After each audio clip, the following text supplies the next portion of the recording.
everyone, Carlos here. Welcome to the Tech Brief for the week of August 26th. I'm going to be going over the news. I'm going to be talking mainly about vulnerabilities. So the first one is the one that I was actually raising a call to action earlier this month when it came to Patch Tuesday, and that was CVE 2024-38063. A proof of concept code has actually landed and is public out there for the Windows TCP/IP remote code execution bug that is a no-click one. This one specifically attacks IPv6. Researcher has actually found a way to reach the vulnerable function that Microsoft patch. The proof of concept code so far only crashes the box, but it is important to note that with a bit of work, a bit more time, other researchers are going to be able to modify this proof of concept code to get remote code execution.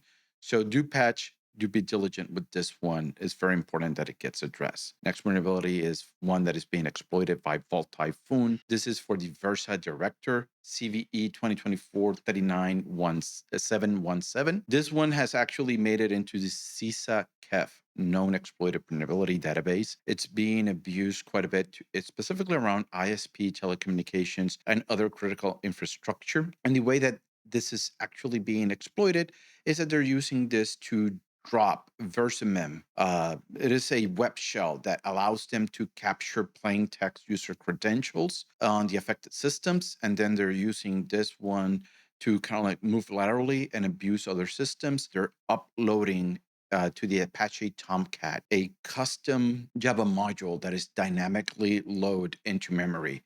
Once it is loaded into memory, it is just monitoring on those ports and capturing the clear text credentials and forwarding those back to the attacker itself. So this becomes very important in terms of what accounts have interacted with this specific server. If still you have not patched, we still don't know when exploitation for this started. So it is important that you go back and start doing a bit of threat hunting of the accounts that are associated to this specific service in your environment. The next vulnerability that I want to touch on in terms of the news is Apache OFBiz vulnerability. This one's been exploited out in the wild. Proof of concept code was made available, and CISA has actually added this one also to the known exploited vulnerability database. This one is for CVE 2024-38856.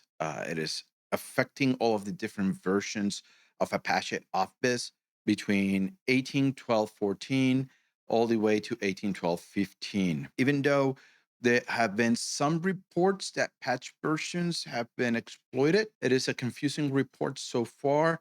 So I do recommend that you monitor even after patching if you're noticing any suspicious activities when it comes to these servers themselves. Now moving over to vulnerabilities that have come out this week that are of importance.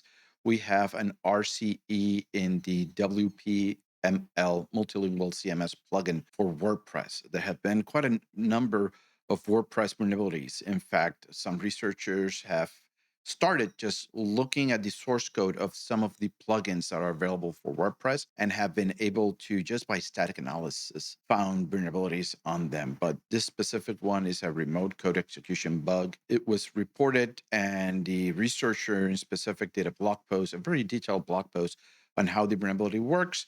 And he included proof of concept code on how to exploit the vulnerability. This vulnerability has a CVE of 2024-6386, has a CVSS score of 9.9, and it affects all of the versions prior to 4.6.13.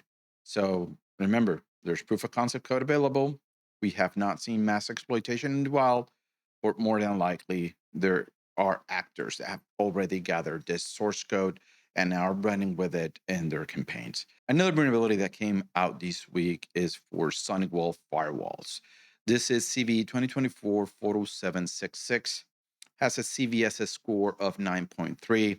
There's no proof of concept and it's not being exploited in the wild, but given that in the past we have actually seen actors exploit this type of devices in the perimeter, we have seen it for Fortinet, we have seen it for Ivanti, we have seen it for any perimeter device out there. And in fact, there has been cases where certain Chinese actors have actually coded specific implants that they have been able to use on this type of device on Sonic Wall. It affects all Sonic Wall Gen 5, Gen 6, Gen 7 firewalls. And when we just start looking at how many of this admin interfaces are exposed to the internet, there are almost 650,000 of them exposed out there. So this goes back to us just having a clear inventory, not only of our devices, the version of firmware that they have, the applications, but also know what is my exposure on the perimeter. Now, as you can see, there have been quite a bit of vulnerabilities, and we've started seeing that many of them are being exploited. And I'm just going to rant a bit here at the end of the tech brief. It is important that you go through the exercise of having a clear inventory of all of your endpoints, all of your servers, what applications are being ran on them, what is the version of their firmwares.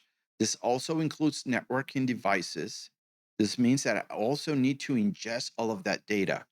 And I mention it because I've been talking with customers, and some of them believe that just by running vulnerability scans that they're safe. I work for a vulnerability scanning company. I was the director in charge of development of many of those plugins. And I have to say, plugins, they take a couple of days, some of them, to actually write if you're not doing authenticated scans. And even if you're running authenticated scans, it could be 24 hours, 40 hours, sometimes even a week before a check, a reliable check comes out for one of these vulnerabilities. And there are even times when there's none.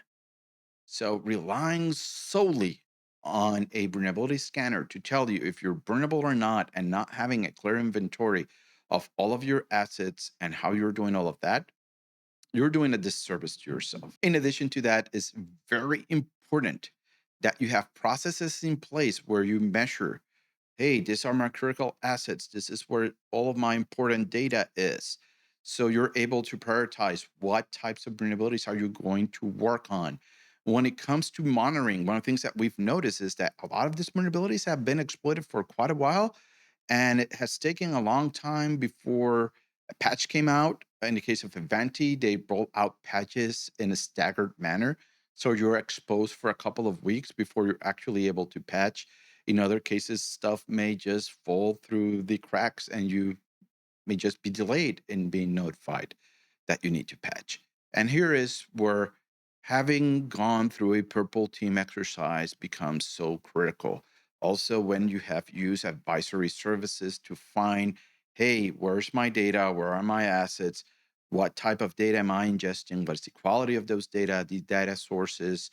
Then I go through the exercise of tuning my SIM to make sure that I have proper coverage, that I'm looking at the proper fields that I should for the different types of event.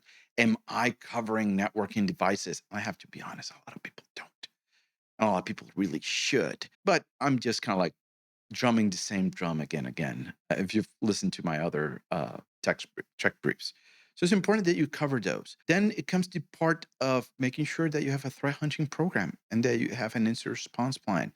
And you're going like, well, if I'm patching vulnerabilities, why do I need a proper incident response plan? Because many of these vulnerabilities, as they're coming out, they have been already being abused for a couple of weeks, maybe a month. So you need to have a proper procedure of identifying those specific vulnerabilities that have been exploited in the wild that still you have not patched, and then go through that exercise of performing a threat hunting, that you need to go and perform a threat hunt exercise in your environment.